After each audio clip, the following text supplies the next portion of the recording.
Welcome to AstroVenture, the DSLR astrophotography channel.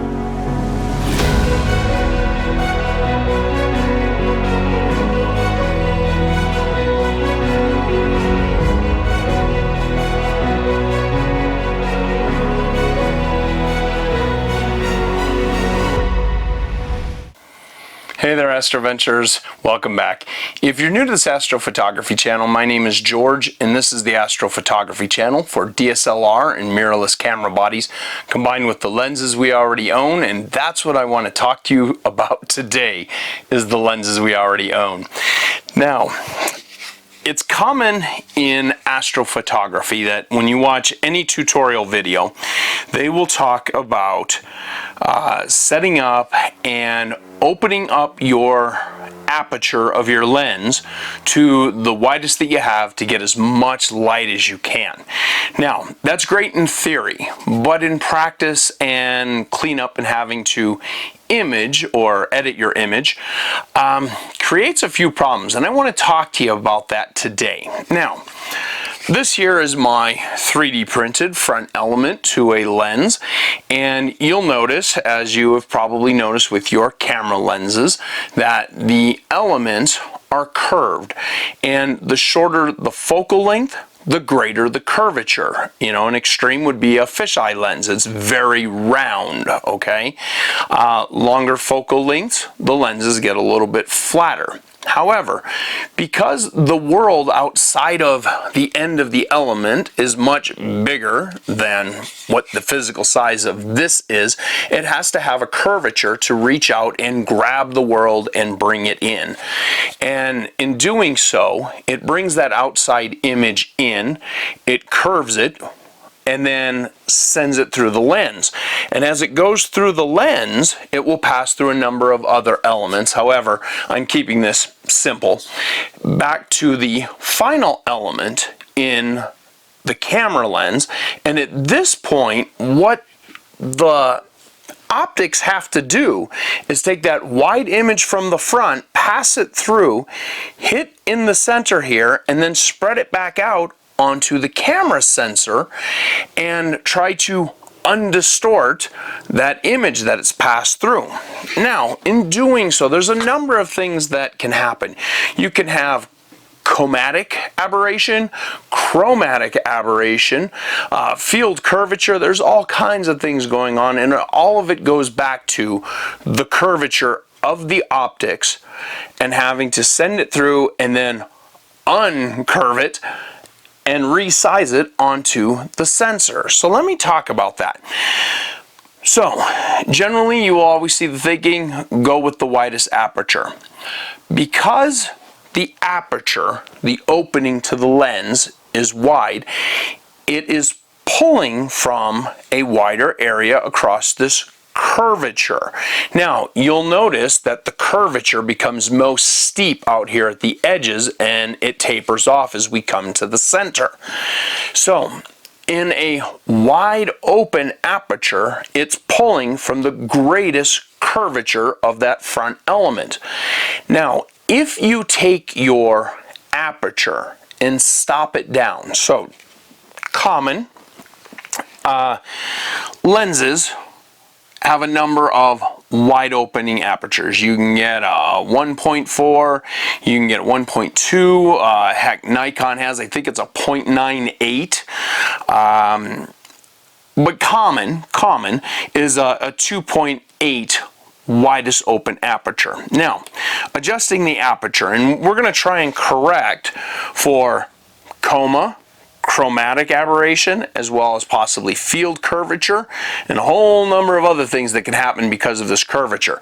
If you will adjust your aperture from that 2.8, and we'll just use this one, 2.8, if you will adjust it 3 clicks, so from 2.8, I click it one time, I'm making it smaller, I'm going to a higher number. That takes me to a 3.2, one more gets me to a 3.5, and one more click gets me to an aperture of 4, an f4. Generally, cameras are set up that adjustments are in third of a stop, so 3 movements, 3 clicks. That takes me down to an f4. And so what happens is, initially, I was pulling from out here at f2.8, and again, I'm keeping this simple, so please don't scrutinize too hard with this, but initially, I was pulling from out here at the steeper curvature. By adjusting this and pulling it down, smaller aperture, I'm getting out of the steepest of the curvature, and that's going to allow for coma, aberration, chromatic aberration, or field curvature to be lessened by the time it comes back here to the rear element and then onto the sensor. So what I'm saying is, the next time you go out to shoot and you're looking to use your lens wide open, I want you to do a few tests. Open up your lens to wide open, okay? And let's just say we're going to stick with that 2.8. Shoot your exposure, click it down one stop, excuse me, not one stop, click it 1/3 of a stop, okay? Take another test shot, do it again, take another test shot, and then one more time, which will get us to f4 if we had started it at an f2.8, and take another shot. Do that. Now, you don't have to have a moonless night to go out and do this. You can go out on any old night with the lenses that you typically, would shoot with, and try this out. And then I want you to pixel peep, which means to get onto your computer and zoom in super close and look and check out those stars and look for the chromatic aberration, the misalignment of the waves of light that causes that blue or purple halo around your stars. You can also take a look out at the corners of your image for the chromatic aberration, which is distortion. It will cause stars to have a bit of a tail like a comet, or you can have field curvature, which will also cause distortion. But I want you to get into your image and I want you to look through it, and you'll notice it most out at the edges, but check out those stars. Look for misshapen, look for those halos, and see what I'm talking about between f2.8, 3.2, I'm sorry, off the top of my head, let me see here, what was it? 3.5 and then f4, and see where you start to notice your aberrations reduce, okay? Now, admittedly, yeah, you want to be wide open on your aperture, but the thing is that trying to clean up these distortions that happen from shooting wide open is a whole lot more work than shooting additional images, more lights, the actual picture. And ultimately in Deep Sky Stacker, by stacking the multiple images, we're really doing a lot to cancel out that noise, and you may have to bump your ISO just a little bit, but it's going to be worth it if you can get rid of those stupid little halos around your stars, or reduce the comet effect that happens out at the corners with some of your stars. It'll be well worth it. So I encourage you, on a night when you're not shooting, just go out there, do some test images and see where it is that your lens tends to clean up these aberrations. Now, something that I want to mention, this particular lens here is a 50 millimeter, and it is a prime lens, or that means a fixed focal length. It is only 50 millimeters.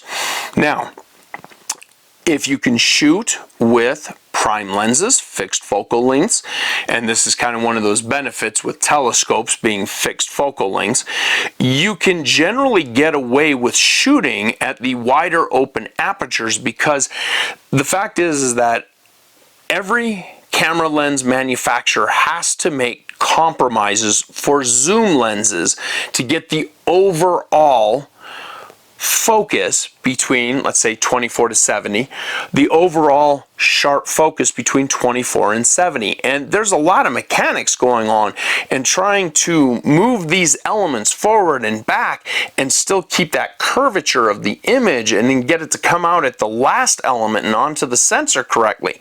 So with a prime, because they don't have to deal with that, they can generally get a cleaner image a whole lot easier, and you're going to find that oftentimes you can shoot wider with less aberration on a prime. on variable focal lengths, you're going to find that you may have to stop down that aperture a little bit more to clean it up. But get out there and try it out. But I really want to encourage you, step away from this thinking of that you want to shoot wide open. Oftentimes that is not going to be your cleanest image. Now, with that said, I'm speaking in generalities because, for example, Zeiss lenses. Zeiss makes some incredible glass. You take a look at a Zeiss lens that's a fixed focal length of prime, and you're going to typically find much less aberrations in the final image. But you're also going to see a lot of these Zeiss lenses that are 2, 3, 4, 5 times what you're going to pay for your typical Nikon or Canon lens. And it's because that Zeiss lens is considered to be a very premium lens, and when you're paying that kind of money, yeah, the engineering goes into it to try and clean it up that much more. But to correct for it, as I said, just start stopping down this lens to close up that aperture just a little bit, and I encourage you, get out there with your your various lenses at the lengths that you're typically going to shoot and do those test images just to see where you clean up those aberrations. I know this was kind of a dry topic. I hope you appreciated my front and rear elements here. And again, this was trying to just keep it simple. Please don't scrutinize too tightly. I just want you to understand the concept. Wide open is not necessarily the best way to go, but do those test images with the different lenses that you're going to shoot with. Well, I hope this was useful to you. If it was, consider joining us over at our Facebook group, AstroVenture DSLR, where we can continue this conversation, or just share your images. And finally, if you like the video, consider liking, subscribing, and ringing the bell. Till next time, I wish you clear skies and uneventful nights.